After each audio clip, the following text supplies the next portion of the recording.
Good morning, students. Today we are going to discuss about Newton's ring. So let me first of all introduce you to the apparatus. This is our Newton's ring apparatus. So as you know, Newton's ring is the consecutive ring patterns, concentric ring patterns which are formed due to interference. So interference is nothing but the redistribution of energy due to superposition of waves. So similarly here also we will get the interference pattern which are in the form of rings, concentric rings with the central ring as the dart.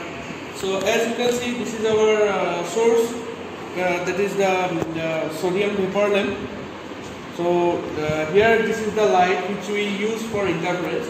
So when it comes, so here there will be two waves. One is the incident and another will be the reflected wave. So these two waves superimpose to form the ring pattern, which we can see through this microscope, right?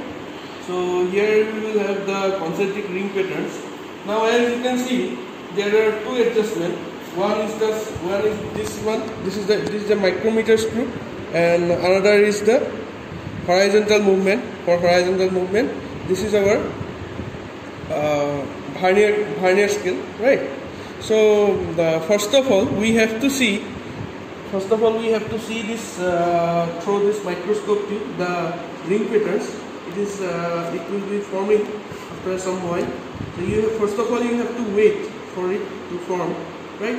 So after it is formed, then this is the screw with the help of which we can give the horizontal movement. So we have to place, as you can see here, if you can see through the microscope tube, in the eyepiece we will have two cross wires, right? So one is the vertical cross wire and there is the horizontal cross wire. So we have to place this vertical cross wire along the diameter of the rings, right? I will give you that particular pattern, right? So by moving this particular screw, that means by giving, as you can see, this is the screw to give the horizontal movement, right? So by moving this particular screw, we can give the this microscope as a horizontal movement. So as I have told you earlier that when the vertical crosswire is exactly placed at the diameter like this, right? So when the vertical crosswire is exactly placed tangentially to the diameter of the rings, okay, then that is the point where we have to take the readings. So now how to take the readings? So first of all, as you can see, this is our circular scale. So there is a 0 in the circular scale. So suppose at this particular point we have set the crosswire, vertical crosswire at one of the diameters. So as you can see, the zero mark of the vernier scale, it is lying with the 30. So our vernier, as you can see, our 0 mark of the vernier, it is exactly coinciding with the 30 marks. So our vernier scale reading will be 30 here. For this particular reading, our vernier scale reading will be 30. So this 30 should be multiplied with the vernier constant, which in this case will be 0.01 centimeter, right? So this is our vernier scale reading. That means if we multiply 30 with 0.01, it will come out to be 0.3, right? So 0.3 will be our vernier scale reading. Then again we will come here to see the main scale reading. So as you can see, this main scale reading here, there is a 0 mark. The 0 mark is coinciding with the I think it is 48. So suppose our main scale reading is now 48 centimeter, and as we have already calculated that vernier scale is 0.3.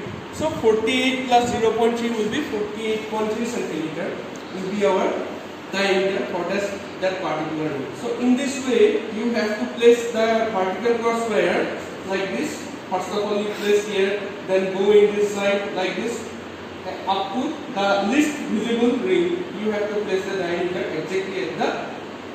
You have to place this cross wire exactly at the diameter, right? So once you have finished this part, so you have to approach through the center to the first ring here. Then again go on doing the same thing, and as you can proceed here up to the same number of rings which you have taken in this side, right? So after doing this, you have to proceed through the table which we can obtain in our practical note, right?